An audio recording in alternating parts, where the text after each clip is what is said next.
For over 2,500 years, the world has admired Sun Tzu as a legendary military strategist. Yet ironically, the people who worship him the most today are the ruthless CEOs of Wall Street. Why? Because Sun Tzu was the first person in human history to completely strip away the mask of glory and honor from warfare, reducing it to its true, brutal nature, a ruthless equation of accounting and psychological manipulation. Before and even during Sun Tzu's time, war was largely treated as a noble sport for aristocrats. It was a grand stage to freely display bravery and knightly honor, perfectly embodied by fools like Duke Xiang of Song, who blatantly refused to attack an unprepared enemy crossing a river out of a fatally misguided sense of chivalry.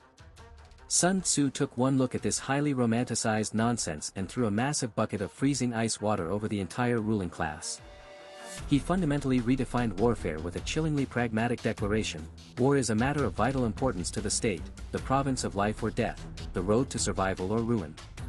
To him, war wasn't a gentleman's game. It was a terrifying, high-stakes meat grinder. You absolutely do not fight for glory, you fight strictly because your entire state will systematically cease to exist if you lose. The absolute core of the art of war essentially rests on what modern corporate professionals would call cost management. Sun Tzu did not view war as a glorious crusade, he viewed it entirely as a high-risk capital investment project. He was the ultimate battlefield accountant. He ruthlessly calculated everything down to the smallest possible decimal, physically counting every chariot, every arrow, and every single grain of rice required to sustain a massive army of 100,000 men. He calculated the burn rate at exactly 1,000 ounces of silver per day. Based on this math, he issued a strict, absolute prohibition against prolonged warfare, fully understanding that a drawn-out conflict would inevitably bankrupt the state treasury, no matter how many spectacular battles were won. His mindset was pure, cold economics. The greatest victory is not the one with the most bloodshed, but the one that costs the absolute minimum amount of capital. There is no instance of a nation benefiting from prolonged warfare, he famously wrote. Translated into corporate terms, if a hostile takeover violently drags on for years and drains all your available liquidity, you haven't won, you've just successfully engineered your own systematic financial suicide. Sun Tzu taught that true military genius is fundamentally indistinguishable from flawless financial auditing. If brutal economics was the ultimate goal, then psychology was Sun Tzu's primary weapon of choice. He vividly realized early on that slaughtering 10,000 enemy soldiers on a bloody battlefield was an incredibly expensive and highly inefficient way to achieve victory. However, breaking the mental will of the opposing general, or deeply planting the venomous seeds of paranoia and suspicion within the enemy's political ranks, was exponentially cheaper and far more devastating. This is the absolute foundation of his most famous, yet heavily misunderstood, maxim: to subdue the enemy without fighting is the acme of skill. This is absolutely not a pacifist philosophy, it is the sheer pinnacle of psychological manipulation. Sun Tzu aggressively teaches you to corner your enemy into a highly compromised position where they mathematically realize they are absolutely guaranteed to lose. By breaking their mental resilience before a single sword is ever drawn, you aggressively force them to voluntarily surrender. This calculated strategy perfectly preserves the enemy's assets, their cities, their wealth, their infrastructure, so that you can capture them completely intact, thereby heavily maximizing your return on investment while drastically minimizing your operational costs.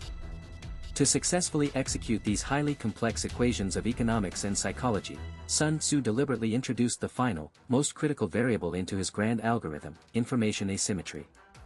In an ancient era where kings and generals routinely consulted shamans, threw oracle bones, and blindly prayed to the heavens before aggressively marching to war, Sun Tzu was a relentless, calculating pragmatist. He boldly insulted this superstition, harshly stating, "Foreknowledge cannot be gotten from ghosts and spirits, it must be obtained from men who know the enemy situation." He was undeniably the ancient world's first true data scientist. He demanded hard, empirical data. Before he ever authorized the deployment of a single troop, he rigidly required a comprehensive intelligence-gathering operation. He needed exact metrics on the local weather patterns, the precise topography of the terrain, the exact psychological profile of the enemy commander, and the specific volume of their grain reserves. Sun Tzu deeply understood that in the ruthless game of power, the side heavily armed with the superior dataset inevitably controls the final outcome. Spies were not just basic tools, they were the absolute lifeblood of his entire operational matrix. This is exactly why we fundamentally do not read Sun Tzu today to aggressively learn how to swing a halberd or manually command a chariot. His 13 chapters totally transcend the ancient battlefield because they are essentially the ultimate manual for cutthroat, uncompromising competition.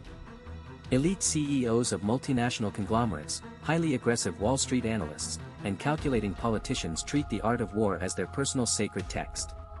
Because it strictly teaches them how to ruthlessly manage heavily limited resources, how to psychologically manipulate their targeted rivals into deep submission, and how to weaponize raw data to successfully achieve their grand strategic objectives at the absolute cheapest cost possible.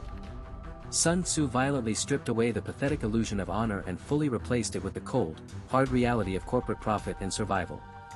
In a modern world where competition, whether fiercely raging in the financial markets or in global geopolitics, remains identically as brutal as it was 2 millennia ago, the profound ability to win without fighting, to totally bankrupt your rival through sheer systemic efficiency, guarantees that this immortal blueprint will absolutely never, ever become obsolete.